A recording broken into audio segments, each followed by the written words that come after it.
Yay! Every time. I don't know what happened right there. I don't know either. All I know is that that intro always like gets my heart racing, and then I get all freaked out. Was there a long pause for you? No, because I'm controlling. I thought I got kicked. I was like, what the hell? The video stopped. It started and then it stopped and it went blank. And I'm sitting there like, oh, hello? Hello? Yeah, hopefully everybody else doesn't see that on the other side, like the laggy that we were seeing earlier. Yeah, something's going on. Yeah. So hey, it looks like we got Jeffrey here, dude. I was cracking up before we went live with the they're not supposed to be crunchy, and man, I think we got some crunchy tonight. I have some crunchy for sure. Yeah, I got some crunchy. And what we got John in here as well. Hey, it should have been this warm, John, the other week when we met up in Lansing. It would have been a little bit better. I think. Did you guys get down there? What was that, last weekend? The other day, right?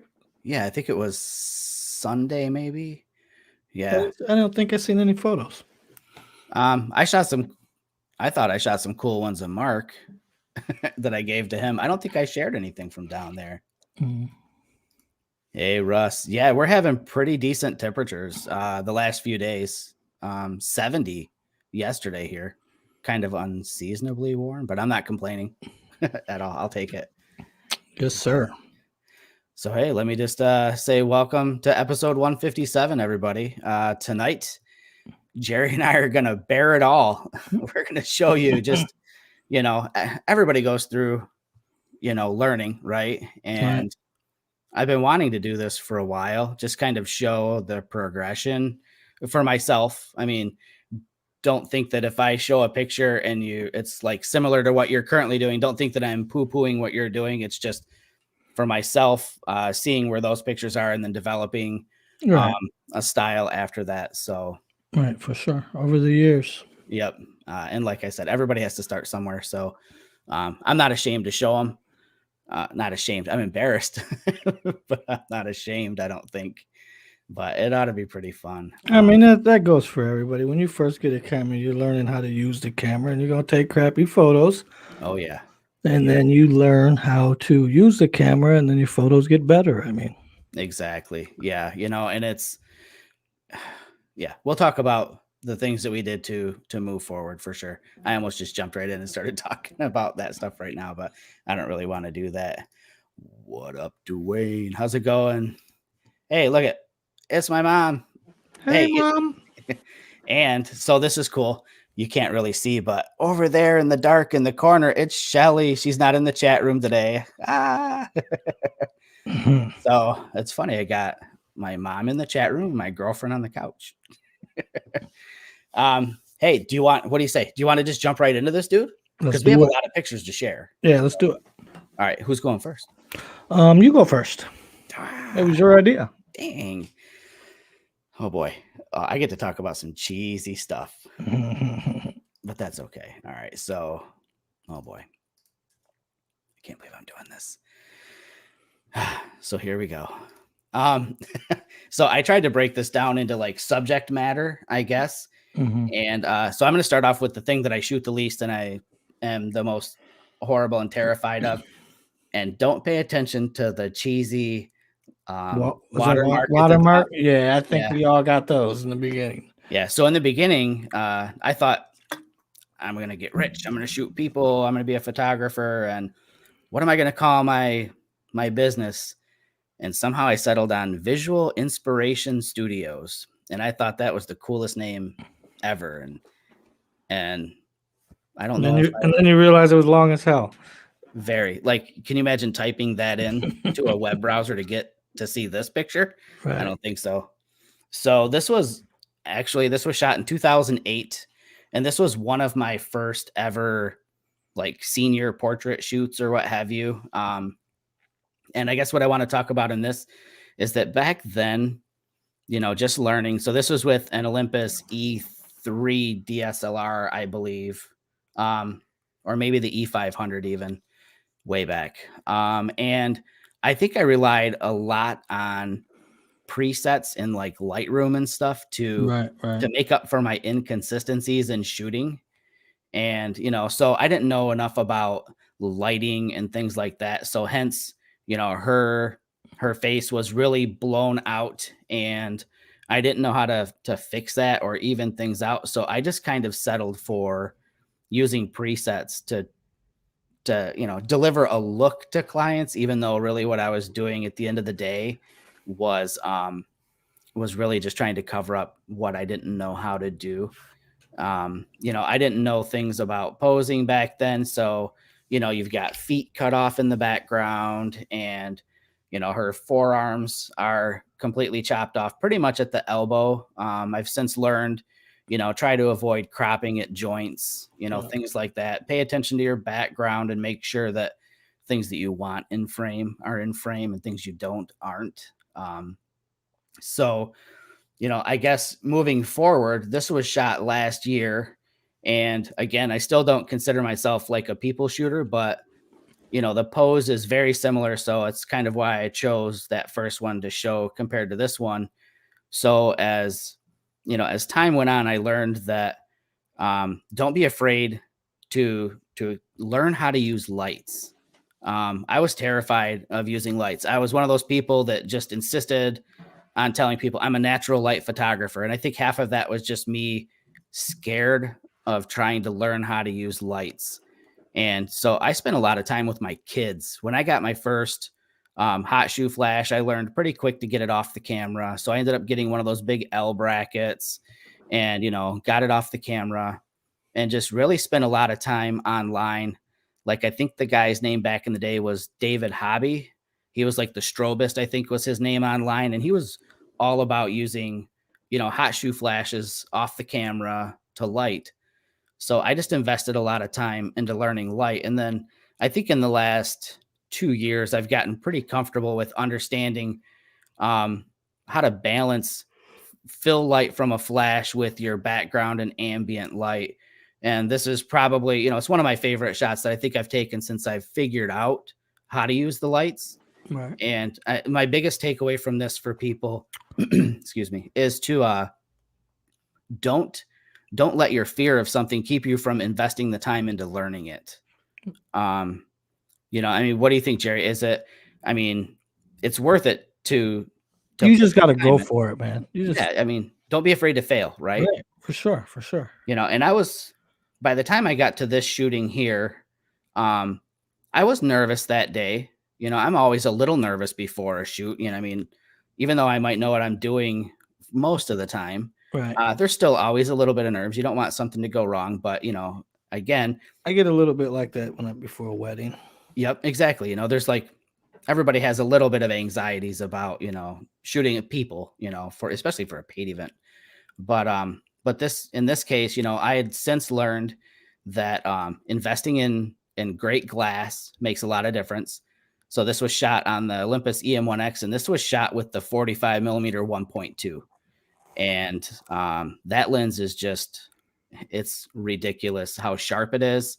And of course, the shallow depth of field you get from it, if you nail the focus right on the eyes, which was pretty easy to do with this. I was just sitting at the other end of the picnic table from her, eye level. And once I had focus on her eyes, it just kind of fades out, through the rest, the back of her head, and everything just disappears. So over the years, I learned how to use lights, but then I also learned how to do high speed sync, which allows me to shoot with a wide open aperture. So I shot this at f1.2 in broad daylight, but my shutter speed was like through the moon. It was probably like 1/4000th of a second or something absurd like that on the AD200.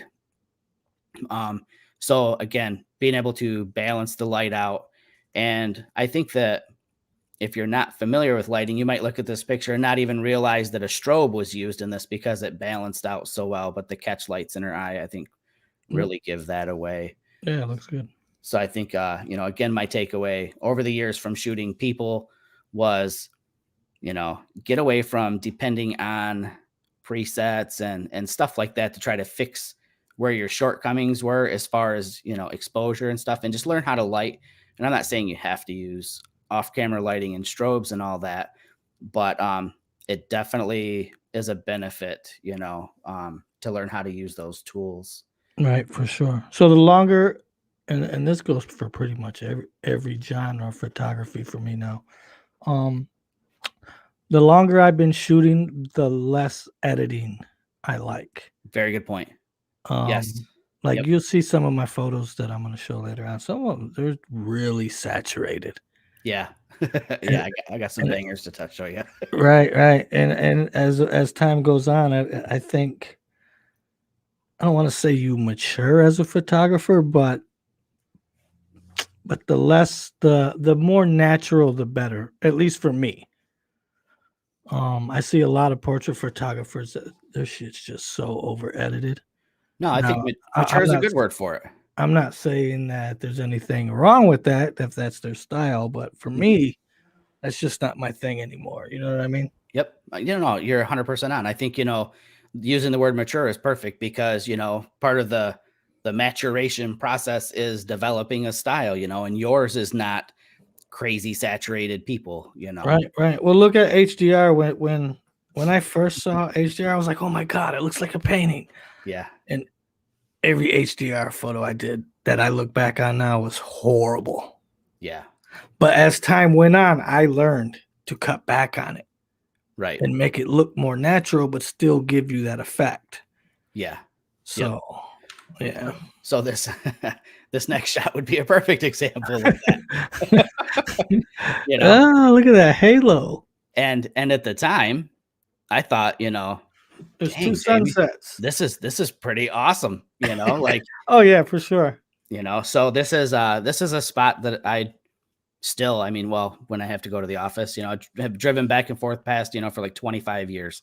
I love this area and it's a favorite place for me to shoot. And I always would pass by it, at sunrise on the way to work and stuff. And I had just finished watching probably something from Trey Ratcliffe or someone, online. And this was 2008. And I had learned, you can shoot in complex lighting situations by bracketing your shots and merging them to a high dynamic range image, and so that's what this is. The trees look radioactive. The sun looks like it's exploding on the horizon, and none of the shadows that should be filled in a good proper HDR are filled in. It still have like a black, hillside in the background. And if you look close at the hillside, you can see some ghosting at the top. So, what are you editing in when back then? Crayolas.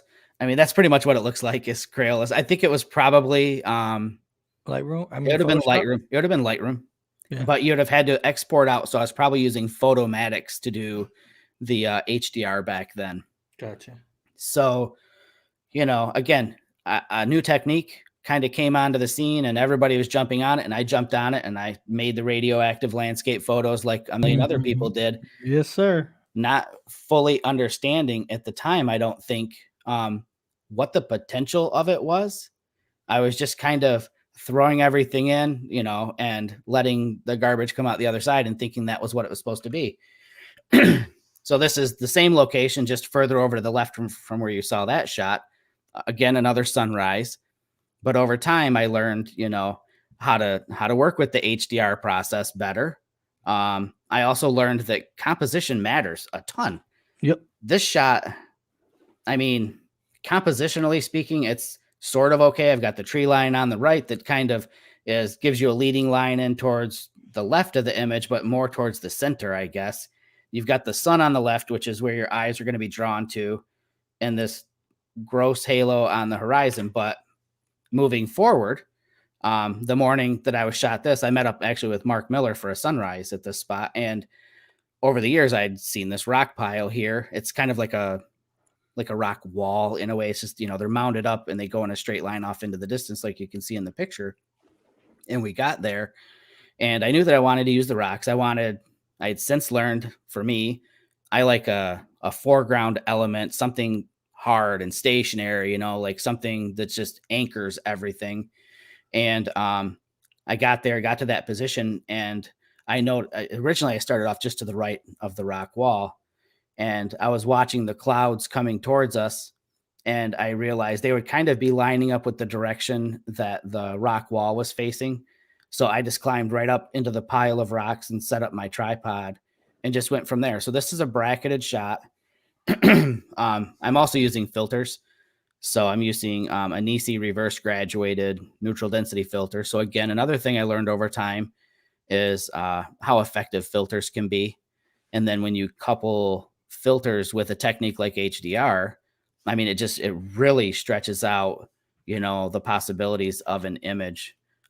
So my longest exposure in the bracket was long enough to let the clouds, have some movement and motion, which I was grateful for, because if it didn't, I would have ended up shooting a long exposure and blending it with this HDR. But again, so over the years, I learned, composition is really it's just the bedrock of your photos, I think. Yeah. And then learning, like what the full possibilities are of a given technique. So like HDR, you saw what I started off with, and this is the same technique. It's just executed better, and so those are like my two big takeaways, I think, from landscape photography over the years is, find a technique you like, practice, hone it, and just keep refining it, until you get better and better. But also at the same time, you start marrying that to, getting much better in your compositions, understanding leading lines and understanding where the eye goes to an image because of the brightness in an image versus the darkness, etc. All those things come together over time. And yeah, I'm kind of glad that I don't make radioactive landscapes anymore. It's crazy that I used to do that and think that was how it was supposed to be. You know what? I bet if you metal detected at that place, you would find Roman coins. Don't it look like something from over there? It does. It looks something. It's as close to an English countryside as I'm getting close to my house. All right. So the next shot is pretty obvious. It's lightning. Good thing we have Jeffrey McFeeters on. He's like the lightning king. I'm really coming to your house, Jeffrey. Hopefully this year. I'm serious. So this was my first ever lightning photo. This was taken with the E500, and I was just at the time, I just wanted lightning. I didn't care about anything else. I just wanted to capture a photo of lightning. And so looking at this, you can't tell if that's a hill or a mountain ridge or a rock pile or trees. I'll tell you, it's actually a tree row back there on the horizon. But I just didn't know any better. And I didn't understand, that there are better things that you can do when capturing something like this. So initially, I think everybody starts out, they just want to get the thing, whether it's a bird or somebody hitting a golf ball off a tee or a lightning photo. You're after like the thing. And I think that over the years, what I learned is that you want the thing, but you need to make the thing in a better setting. You need to have it be more of a storytelling, image versus a black horizon and lightning in the sky, and that's it. So as technology advanced, shots like this became a lot easier. With the E500, it was just long exposures, and it was hit the shutter and pray for lightning, whereas a shot like this with live composite, it's basically exposed for your foreground. In this case, it's the city of Jackson, Michigan, as shot from a parking garage. As the storm was moving just north of Jackson, I met up with a friend of mine, Dave Bostador, on this parking garage roof. And we just hung out there, and we're all Olympus users. So we have the luxury of setting up a live composite, activating the shutter, and then just hanging out and, chewing the fat and watching the back of our cameras until we get the shot we want.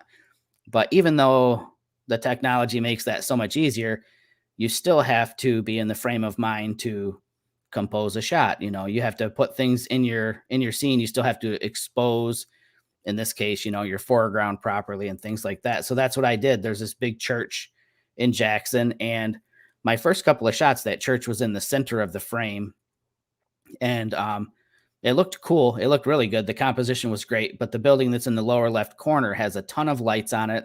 And if I had stayed to the left, it is too distracting. I really want the main elements to be obviously the lightning, but the street lights in the background are probably the brightest spots. So your eye naturally goes kind of the center back and then wanders up the frame into the lightning. So I ended up composing it so that I had the big church kind of skewed off to the left. And, you know, sometimes it's on purpose, sometimes it's luck. And for me, as luck would have it, you know, recomposing that way, we ended up getting several, you know, big spider web, lightning events or whatever you want to call it, that were skewed more towards the right-hand side of the frame. So it worked out really well that I ended up recomposing anyways. But again, you know, kind of over the years, I learned that you want to get the thing, but you want the thing to be a part of a bigger scene or a bigger story. So, you know, that's kind of where my journey with lightning has been, is I'm always trying to find a cool place to shoot it at, you know, hence the lakeshore in Lake Michigan makes it really easy because you've got lighthouses and things like that. And if you don't have things like that in your area, then you want to look for a grain silo out in the countryside. Or if you're in a city, you want a big skyscraper or something. Just keeping something in your shot aside from the thing, you know, is always, I think, kind of a good path to go. Yeah. That's kind of what I'm going to be touching on in a little bit. Yeah. Good. So this was shot with the EM1 Mark II and the 12-40 2.8. Oh, me and selfies, man. Holy cow. I don't even recognize that dude. So I can't talk about progression without talking about shooting self-portraits, because I do. It's one of my things. I like to document, you know, where I've been. So when I'm old, people can show me pictures and say, oh, look what you did. So this is on the top of Haleakala in Maui. I mean, it's an epic killer location. I was up there for sunset. It was amazing. We were hundreds and hundreds and hundreds of feet above the clouds below. And this is the best I could do. And, you know, at the time, unfortunately, I wasn't in the frame of mind of thinking about creating a better, you know, self-portrait, you know, and whether you're alone or it's a couple's photo of you, you know, you and your spouse or whoever on vacation, I think looking back on it, I should have taken the time to actually compose a better shot, but I didn't know any better back then. Obviously I've got earrings and probably an eyebrow ring in this photo somewhere, but so this is my like selfie adventure photo from back in the day. I really wish I could go back and recreate that shot now, knowing what I know now. So again, knowing something now, so this was in Utah for the workshop I did there a couple years ago with Mark. And I see a great mistake in this to point out too. But still changing, I could have shot this in a million different locations, but I wanted things to show the scale of everything that was around us at Arches National Park, because it's kind of overwhelming how big everything is there. It's almost cartoonish how big some of these structures are. So that's exactly what I did. You know, I put myself close to this big giant rock wall, and we've got, you know, the rock formations out in the background. But if I would have reviewed the image after I shot it, which I didn't, I just set the tripod up, took a shot, and then got back to our group. I should have been either shifted myself further to the right or the camera further left so that my head didn't intersect with that rock formation in the background. But still, at least with this, I took the time to get myself into a position where I had cool elements out in the background. I have this big monolithic, you know, piece of stone next to me in the foreground. And compared to this, where it's just wide open space, I could have changed this up simply by putting the tripod further back a few feet and up higher on the rock ledge and shooting down at myself so that you could see that behind me is, you know, 500-600 feet of steep volcano side leading down into clouds. You know, there's a million ways that I could have done this one better. And then over the years, I've just kind of learned that I want enough of my environment to kind of tell people or show people what it was like where I was at, or, you know, what it was I was seeing, and not necessarily make myself the main focal point, but a focal point within a bigger scene or a bigger story. And this, again, Olympus EM1X, and probably, I think the 12-100 on this, if I'm not mistaken. Next subject is the reason I want to go hang out with Jeffrey, other than the fact that he's a cool dude. Storm photos. It's a big obsession of mine. As much as Jerry loves metal detecting, I love storms. And so this probably would have been one of my very first, you know, quote unquote storm chases here in Eaton County, Michigan. And I rushed out the door with my Olympus E500 DSLR, and just raced out ahead of this kind of meager looking wall cloud that was moving across the countryside. And I just jumped out of the side of the car and just started shooting photos. And, looking at this image, the first things that jump out to me is, the land looks like it's tipping over and going to fall off the left-hand side of the screen. I remember that day really well because my car almost got blown off the road. There was a EF0 tornado that was spawned from this. But looking at this, I remember that if I had composed shifting the camera further to the left, I could have gotten much more of the wall cloud. I could have cut out this big, giant black blob of trees that are not exposed really at all. And if you look to the left, the tree line on the left has enough light hitting it to where that would have been lit up a lot better and would have contrasted well against the wall cloud that's moving in. And again, looking back, I probably could have stood, at least opened the door of my car and stood up on the, the edge of the car and gotten a higher vantage point to look out over the wheat here. But I didn't. So moving forward, I've learned, that not just a big open field. Again, I like to have a strong anchor in my image or a strong focal point or another thing to help tell a story in the scene. And since learned as well, if you have the proper gear to do something like this, then do something like this. So this was shot with the 7 to 14 millimeter.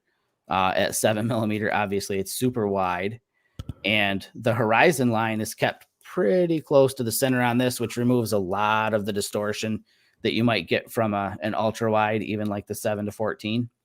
And I kept myself really low to this soy crop that's growing here.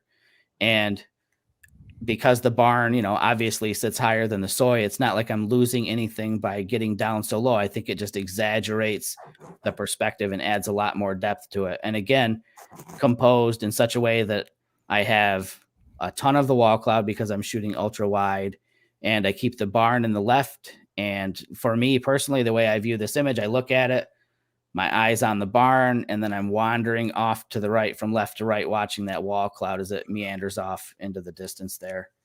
And again, having learned over the years how the HDR technique works, that's what this is. This is a bracketed shot, and probably 3 shots at 3 EV each. And this would have been on the OMD EM1 Mark II and the 7 to 14. The software has gotten better over the years when it comes to merging HDRs. Like the old software, the clouds moving between the 3 frames would have given some ghosting, but Lightroom does a really good job of kind of locking in one of those layers and then just layering everything else over that without you seeing any kind of ghosting artifacts. So that's kind of what I got out of this. And Jeffrey said, I think you're taking some chances in that one. Crazy. I'm wondering if you're talking about the shot that's on the screen right now. That day was fun. It wasn't as bad as it looks, in all honesty. It was pretty nice. It was like in the low 80s until that passed, and then it was down in the 60s for a little while, and then it got back up into the 80s. So it's pretty cool. But not as ominous as it looks. That's another thing I've learned over the years too, is that, your processing techniques can kind of take something that was mild and make it wild. So it wasn't like that day we was at the lake. No, the day the rain came in and just look, the back of us was like completely soaked and the front was bone dry. That was nuts. Gosh. So another topic here for me is Urbex. It's a big thing that I loved to do a while ago, but unfortunately a lot of that is kind of drying up. It's not so easy to find places like it was back in the day. But one of the things that I always liked to do and still like to do with Urbex is to take a fisheye, because sometimes you're in some pretty tight confines, and you want to be able to show as much as you can. So this was shot with an E500 and the old Olympus 8mm fisheye. And looking back at this image, I know, again, new to HDR, getting a little bit better with HDR, and I don't think there's anything glowing in here. But if you look at the window in the upper left-hand side, you see that it's just this white blob. Again, that's me not understanding, again, the full capabilities of an HDR image. I could have bracketed more shots and got what was on the other side of that completely blown out window to probably be exposed, to at least give you an idea, that there's something more out there. And again, another thing that stands out to me as maybe not the best way to have shot this was I backed myself into a corner, and on the right hand side of the frame, you can see the wall kind of where I was tucked back in. And on the left, it literally kind of wraps around you. It's not horrible, but I think for me now, it's not really how I would have positioned myself in that room. I might have stepped out it probably would have only had to have been like a foot, and I would have omitted the wild distortion that you're getting on both sides. You'd still have it on the wall, but not as extreme as it is now, in this image. So those are like the things that I think I did in that image that I probably didn't do as good as I could have. Not horrible. You can see a little progression in the HDR, but it's still not like the greatest, I don't think, techniques. But then you get something where down the road, again, didn't expose fully for the outside, but it wasn't 100% necessary in this case either, because I didn't want anything to take away from what I think is probably one of the coolest things I found urbexing, was this red velvet chair in this abandoned school in Detroit. That was the only thing that mattered to me in that entire room, was that chair. I don't know. I love this image so much. It's hanging in my bathroom of all places. But this is, again, the same genre of photography. And, it's again a bracketed shot on a newer Olympus camera as well, and again shot with a fisheye. I don't mind the distortions that are in this. Obviously, I want the chair to be really stand out, so I'm probably a foot away from that chair, maybe 2 feet at the most. You just got to love how crazy wide a fisheye can look on that shot. But again, like I said, even now, so it's funny. I brought this up because I wanted to talk so much about the chair and composing the shot, with the chair in the left corner kind of as my anchor point. And then, you've got the graffiti in the background. But now that I'm looking at it, I really wish I would have done a little bit better with the bracketing so that the windows weren't so hot. So I guess regardless of how much I'm talking about progression and learning, it still shows you that it never ends. You never get to a point where you're always a student. Yeah, constantly, whether you're a student of someone else watching their videos or doing this right here. I'm a student of myself, looking back on previous work and thinking, I probably could have done this a little bit differently or a little bit better. But I do know that the techniques I used in the first image obviously would have made this image horrible if I had not progressed and figured out how to fine tune, what those effects do, what those techniques do. Right. And I think that's really about the end of of what I've got to share. I know it was a lot, but I think if anybody has any questions, throw those up in the chat room, and then when we're done doing all of the image shares, then we can kind of jump back in and answer those for you guys. But I'll let Jerry share his Crunchyroll. Let me see if I can get in here without screwing it up.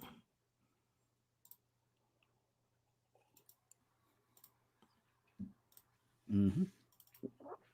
We good? We good. All right. So this is Pure Marquette. Come out, and this is your basic expose for the sky. And I pulled a lot of shadows in this so you could see the so I could bring some of the foreground back. But this is just a basic expose for the sky and get the sunset shot. There's no detail in any of the jetty.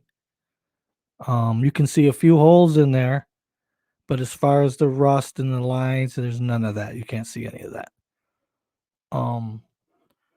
So as time goes on, as you can see, the exposure gets a little better. but if you look at the sun's a little hot. And let me see what my next shot is. Okay, this is a horrible long exposure. It looks like the log is floating in fog or something. So this is when I first got my ND filter, and I get down to the lake, and I'm like, I'm gonna take a 30-second shot. You know what I mean? And I just as long as I can go, and I'm gonna make the water look like fog, and I thought this was the coolest shot, and then I look back at this now, I'm like, this is bad. So this is some of the mistakes I made early on. This one here isn't horrible. No. But it's flat to me. The foreground's boring. I don't like that there's no detail in any of the iron. Yep. The sky's not bad. This shot here is the composition is just bad. You got this big rusty platform in the front with a door on it, and then the jetty with the lines leading out towards the middle of the water there, and then it just looks like a cell phone photo to me. This one here, horrible. This photo here, this is what changed photography for me. If you can tell, this is actually the same place as this. The difference is my composition is better. My long exposure is better. That shit looks like Pepto-Bismol in the sky.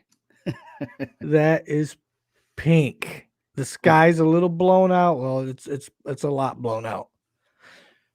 But the point is, this shot right here, something clicked in me, and I was like, yo, you can create art doing this. You know what I mean? You got to get it right. Yep. But you can create art. So you can see the sunlight hitting the jetty in all those flat pieces along the left side. Yep. This is probably a 2-second exposure, so I could keep the wisps in the water. So them are actually waves coming in, of course, and splashing, and you just got to catch them at the right time. But the only bad thing for me was the sun was a little hot, and I think, if I'm not mistaken, the sun was in the shot. If I would have waited for it to go down a little longer, or position my camera more to the left to get it out of the frame, it wouldn't have been as hot. But I didn't do that. And then, of course, this is what I was talking about with the HDR and the over editing, because this is super saturated. This looks like crap to me now. But this is the photo that made something click in me, and I was like, yo, you can get creative and you can make some cool stuff. So this is another long exposure. This is in Minneapolis at Minnehaha Park. So what I did here was as you can see, the edges of the photo are from where I'm standing up on the cliff, and I'm shooting through some trees and bushes. And I want that waterfall to be the center of attention, so I'm framing it with everything around me. And then this is probably about a 1 second, 2-second exposure as well. But it's a little oversaturated now that I look at it. This shot here, this is in Mankato, Minnesota. I positioned that rock dead center because it had the moss on it and had a little tree growing on there, a little plant. This is probably a 3 or 4 second exposure, and I just kept it framed up to where the rock was in the middle, and then you could see the the rocks to the right and then the rocks to the left, and shot low to the ground. And this is definitely not as saturated as the last waterfall shot. And this was taken probably 2 or 3 years apart. So at this point, I'm learning to pull back on some of the saturation, that everything don't need to be so vibrant, and keep it more to like what the eye saw there. So what I'll tell you what I did do in this one though was, you see the moss on the rock, and then in the background you see some, on the left side, that big white part, gray part of the rock, and then there's some green to the right of it. Hmm. All that stuff I used an adjustment brush, and I put a little bit green back into that. Yep. Just to make the green pop a little more than it was. So that's kind of getting into the whole realization where this can be art. You're literally using a brush and painting in to create, the scene. Then we go to, this is one of my first long exposure shot on the ice on the lake. This is Pere Marquette. Again, the sun's a little hot. Actually, probably should have put this photo further up front, but I called this one the Superman popsicle. Red, white, and blue. But the sky's a little hot. But it's a long exposure, and this one's probably 15 seconds or something like that. I shot this probably at around noon. No, this wasn't noon. It was somewhere around there though. Or this was early in the day. Probably about 15-second long exposure. But this is another one of them shots when, like, when you think about composition and you starting to understand your settings, that you can create things that are decent. And when I first shot this photo, I was like, I'm impressed with this. So this is one of my favorite photos for the longest time. And then this here is Holland. This is a live composite shot. Holland Lighthouse. This is probably 45 minutes would be my guess. I like the positioning of the North Star for this off to the right. Yeah. I wish I would have got it in frame, but it didn't happen that way. This is a hard spot to get to because you have to go from private property to get to yes, it, isn't it? Yep. So we were kind of just rushing to get in and out of there, but yeah. The trick here was trying not to. Now this is one of the only lighthouses over here that has lights in the windows. Mm-hmm. So this one's not as easy to shoot as you would think, because you don't want to overexpose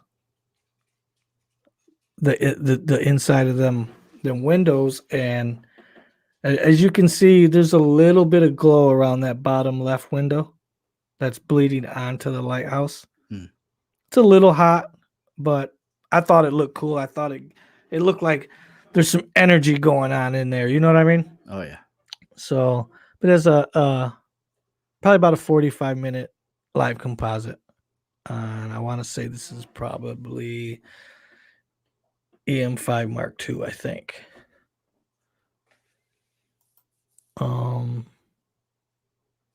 This here is the Moonset. Have you ever shot the Moonset?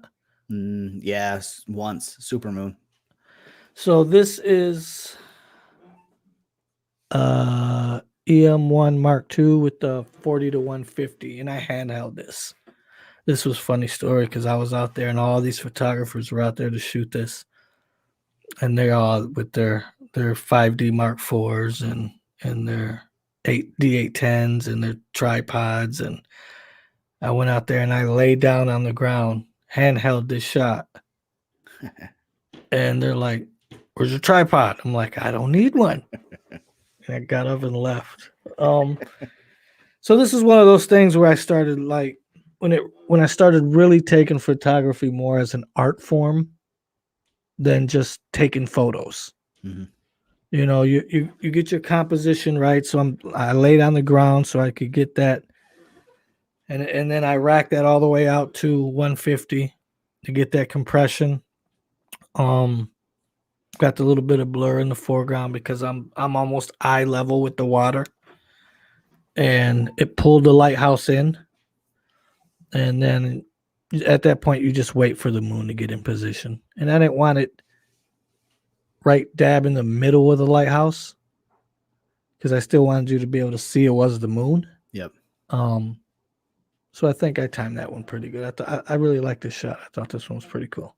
That's a big, I think, part of the progression for landscape photographers is starting to plan more for shooting. Like this Right. wasn't an accident. You went out there knowing what was going to happen. Right, for sure.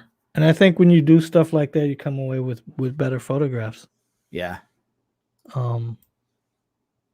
So then this here, this was right after sunset. And this is another one of those shots where I did a little bit of altering to this image and made it pop.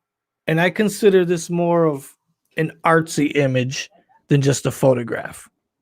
For sure. And I've sold a ton of this image. So what I did was I brightened up all the snow, all the bright parts of the snow, and then I painted back in some of the red. And then I used the what you call it? Like The radio tool.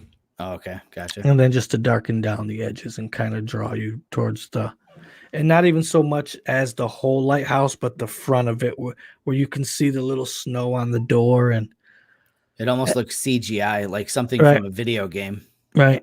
And then this is, so remember me telling you that I hardly ever shoot lighthouses with a wide angle lens. Mm-hmm. This is shot with the 40 to 150. Yeah. And this is why. Look at those stairs. You can see the icicles hanging from the rails. You can see the door handle and the hinges got icicles hanging from them. You would never see that if you shot this with a 7 to 14. Unless you were over there. Right on it. Yeah. Yeah, you're on the other side of the Grand River, the channel. So you're probably like several hundred feet away from it. Right. And when you shoot farther away, you don't get the barrel distortion. Mm-hmm. And it just looks like a lot more, I don't want to say cleaner, but detailed. You can see more detail. Yeah. Point Betsy in the winter. This is what you didn't get to see this year. Yeah. Not like that. And this year I just tried to keep everything pretty much the way I saw it. No over editing. And this is more of a art piece than just a regular photograph.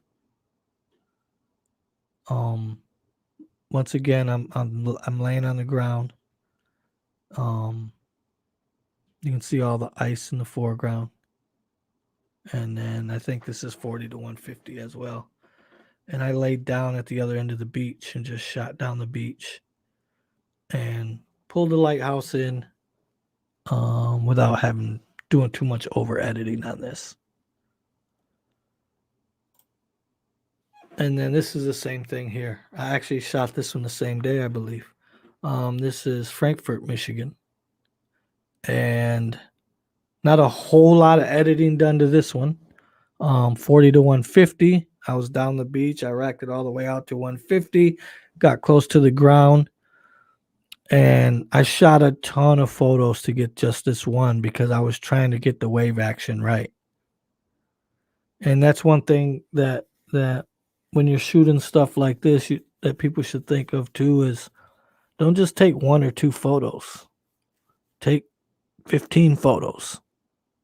And I put it on rapid fire and just hold it down. And you're going to get the right wave action at some point. Um, and this don't really, this don't have much editing done to it at all. And moving on. That's sick. Grand Haven. This was on a day when the fog came in, and it was so the lighthouse would disappear at times. So you'd have to wait. So I'm up on that little, that hill that's right there? Yeah. So I'm sitting on the hill. This is 40 to 150 again. And this was when the catwalk was gone. This had to have been, what, 3 years ago? Probably. Yeah, it was only gone for like 2 years. So yeah. So sitting up there, and then you're waiting for the tips of the fog house and the lighthouse to come out, and then it comes out, and boom, you nail your shot. But what you don't see, like, how often do you really think you're gonna get this shot? Two people holding hands. You know what I mean? Yep. So what you didn't see was the two other people walking in between the two lighthouses, the guy on the bike, and I took all them out. Yep. And it makes it a better. It's an intimate picture. Yes, for sure.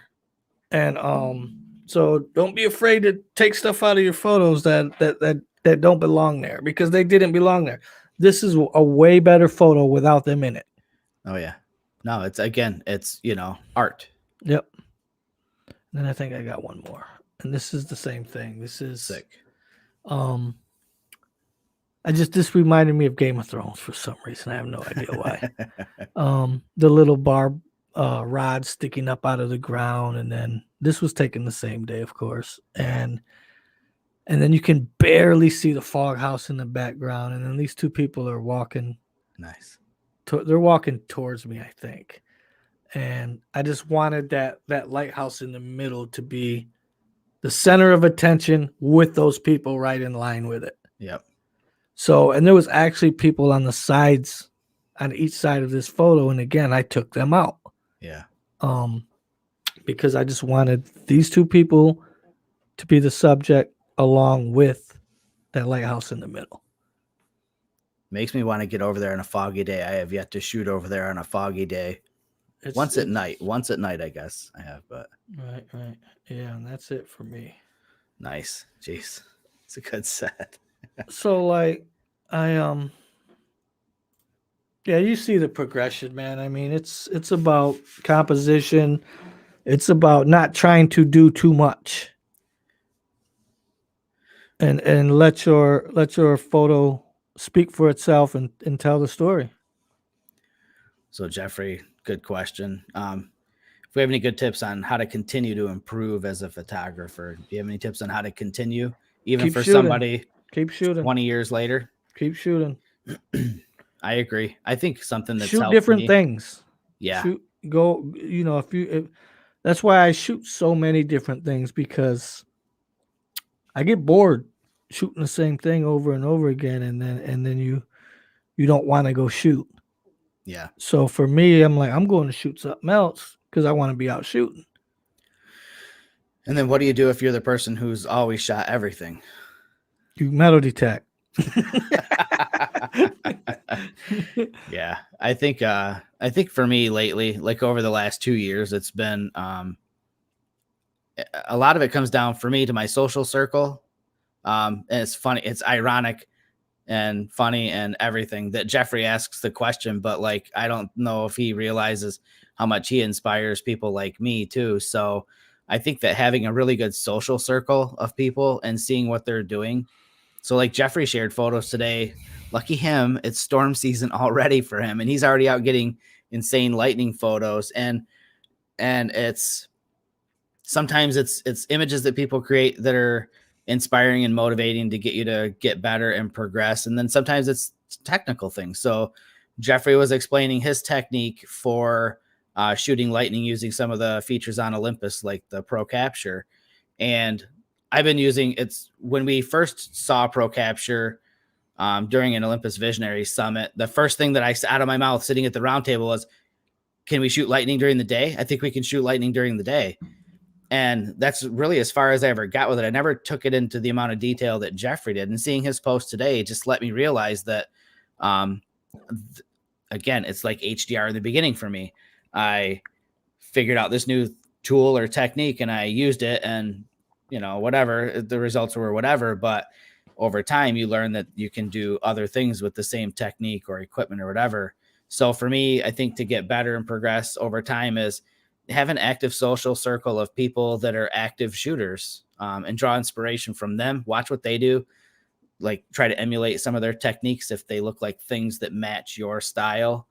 And if you just don't have a big social circle, YouTube, I started following Joshua Snow and Ryan Smith and Mads Peters Iverson and a few other people 2-3 years ago, and just watching the work that they create.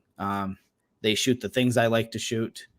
They have a so much different style than mine and refined in a different way, but it's inspiring to me.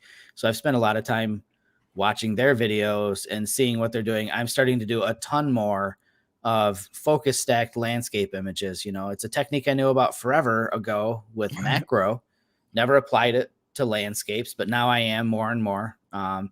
And again, it was just because of my social circles that I'm learning these things. And then because I'm creating an artificial social circle of people that I follow and get inspiration from online. So I just say, find people to be inspired by, and imitation is the best form of flattery, they say. Then start imitating some of the people whose work you like. I mean, it's going to be your own in the end, but you might learn a new trick along the way for sure. I think one thing too is shoot what excites you. Yeah. Oh yeah. Because if you're not having a blast, you're not going to want to be there. Nope. You're going to struggle to make it, and it's going to show.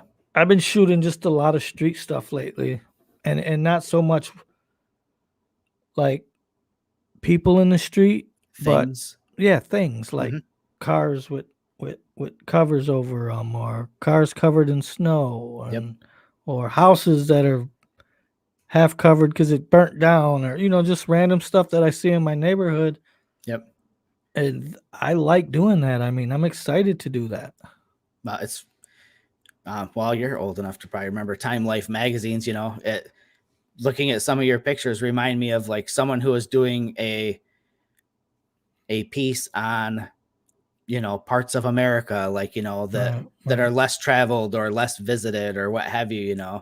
And the documentary style is a lot of fun, and it's different than what you did than what probably a lot of people know you for. A lot of these portraits and landscapes and lighthouses, so right. And it's like part of me is like, this stuff's not going to be here forever. It will be, thanks to you. Better get some photos of it. You know what I mean? Yep, exactly.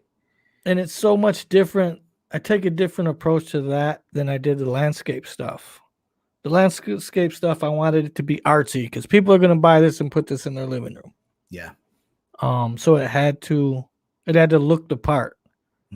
The street stuff, I don't have to worry about it. No editing. It's for you. It's grungy. Yeah, It's grungy. It's grimy.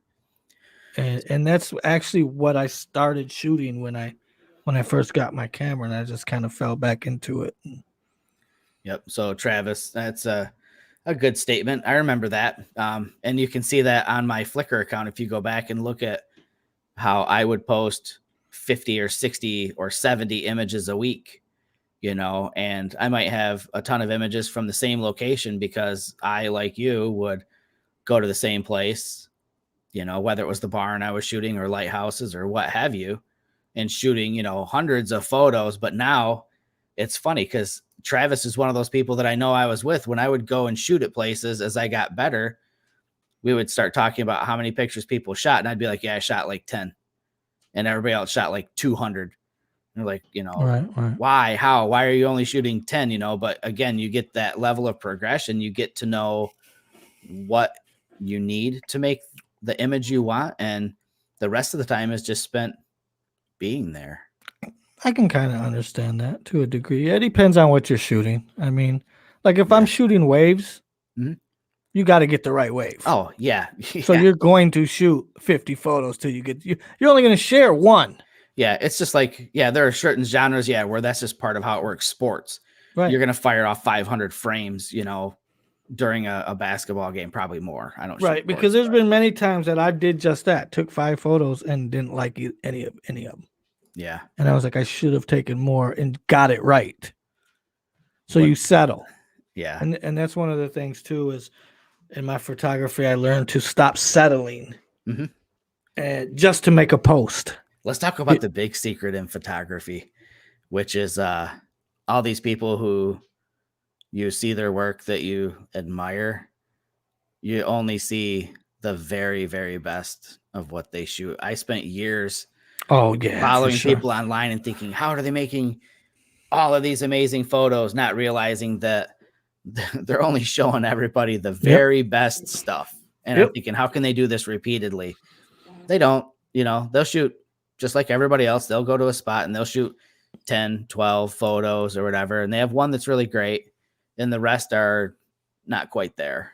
Right, right. So, And typically them people will take a lot of photos because Yeah, they're experimenting. They're dialing it in and yep. they're making sure everything is right so that one photo is perfect. Yeah.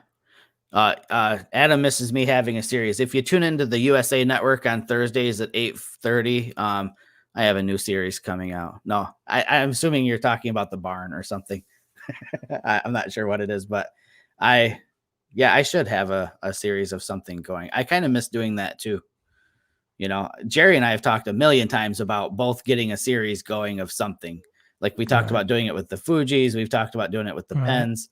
It Maybe just this- sucks you live so far away, dude. If you live Yeah. closer, we definitely do it. It's a tough bromance when we live like 50, 100 miles apart Right, or whatever.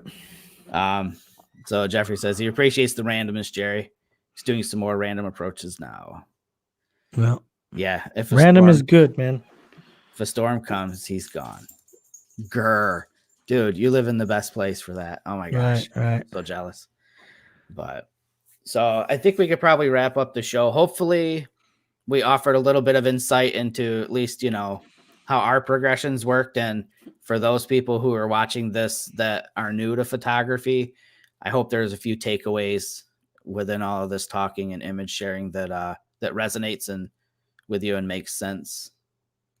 I just realized something. Look at this. I shared that photo and I shared that photo. Perfect.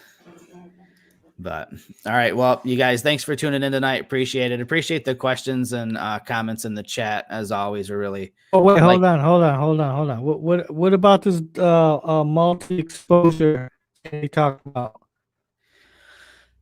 We need to set something up. We got to put something in stone for that. yeah. I want to do that. Yeah, you're getting your audio's cutting up pretty bad, but I'll tell you what. It's probably going to be too overexposed, but I have a multi-exposure on the pen. I started shooting multiple exposures, so Video because both of the images are super light when I do that. They're like super faded. Can you change that?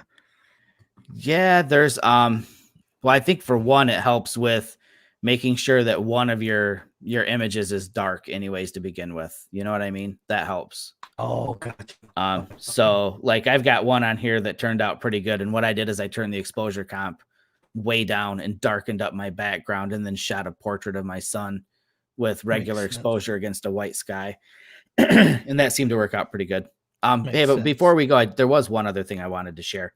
I don't think it was all done and ready before our last episode, but I did get those cameras back that I had laser etched. So if you watched any of the show, I shared video of that. So this is how the Olympus Pen F should have looked right from the factory to begin with. This has that Gothic script F on it, just like, you know, the vintage, the vintage Pen F cameras did. So I have a friend who has several large lasers at his home, and he's starting to get into doing different projects. And I told him when he gets his laser, let me know, because I want to have him do some stuff on cameras for me. So he etched this. I filled it in with black. And so originally it was just kind of like a silver where it etched, but this is actually engraved about as deep as the lettering is on the Pen F. It's probably exactly as deep. it actually looks deeper because the Pen F or the Olympus, it's not even engraving, it's cast into the casting, whereas this is actually etched in. The level of detail on the work that he did was insane. It's ridiculous. The other camera that I had done, if you didn't watch last week's show, is I had my Fuji XE3 done, but I had the whole body done with this. I can't remember. It's called Damask. It's like a Victorian era looking pattern, and you probably won't be able to see it because I'd have to probably change my focus. Let me see if I can do that for you guys. There we go. So you can see that it's a damask floral looking pattern with skulls, and it's actually all across the top plate. It's on the back. It's even across this little section here and on the bottom. It's astounding to see in person. And it's not a cosmetic effect. It's actually engraved into the camera. And I didn't blacken this like I did the F on the Olympus camera. I left it. It's a little more subtle looking. I mean, you can tell that there's something going on that's not stock with the camera, and you really can't make out what you're seeing until you get close enough to get a look at it. And then you realize it's this intricate floral pattern with skulls in it. That thing's cool as hell, man. It turned out amazing. And for people who are interested in this, he can do anything. I'm going to send him some lens hoods, the metal lens hoods, because he has a rotary device, so he can rotate cylindrical objects and actually engrave them as they rotate. So you get the same perfect pattern all the way around it. So he's going to be opening this up to everybody who wants to get it done. I don't have prices. I don't know that yet. But as soon as I know that, obviously it'll go on the show. But if you are familiar with the Fullblographer website, fullblographer.com, there's an article I wrote for him that's going to be on there Saturday. Saturday evening, I think, is when he said it goes live. So check it Saturday night or Sunday if you're interested in seeing a lot more close-up detailed photos and a little bit more of the backstory about the process and all of that. And it's going to have links to the gentleman who did this work for me, to his social channels as well. So I'd suggest reading that article, giving him a follow on social media. And then when he announces opening this up to everybody sometime in May, he can do anything. Again, that floral pattern on the Fuji is insanely intricate, and the files I gave him for it were huge, and he was able to shrink them down and fit them perfectly onto the smallest parts of the camera. So the sky is the limit. You're only limited by your imagination on what he could do on your camera for you if you wanted to personalize it. It's pretty cool. John has a question. What am I going to have etched on the Bronco when it comes in? Miles. I'm having miles etched onto that sucker, and dirt and mud. And no, I don't know. Actually, though, it's funny you mentioned, I am thinking about having something custom made by Jacob to put on it. Probably like a custom Bronco emblem to replace the factory one. Hopefully in June. All right, guys. I've talked so much, my throat hurts. And the glass is empty. So that's the end of the show, folks. We'll see you guys in 2 weeks on Thursday night at 8 p.m. And hopefully maybe Jerry and I will get together between now and then, I hope, and shoot some double exposures in the streets. We should. It's going to be nice. Yeah. So until then, you guys, we'll see you in 2 weeks. Take care. I always have to look over here to hit the go button.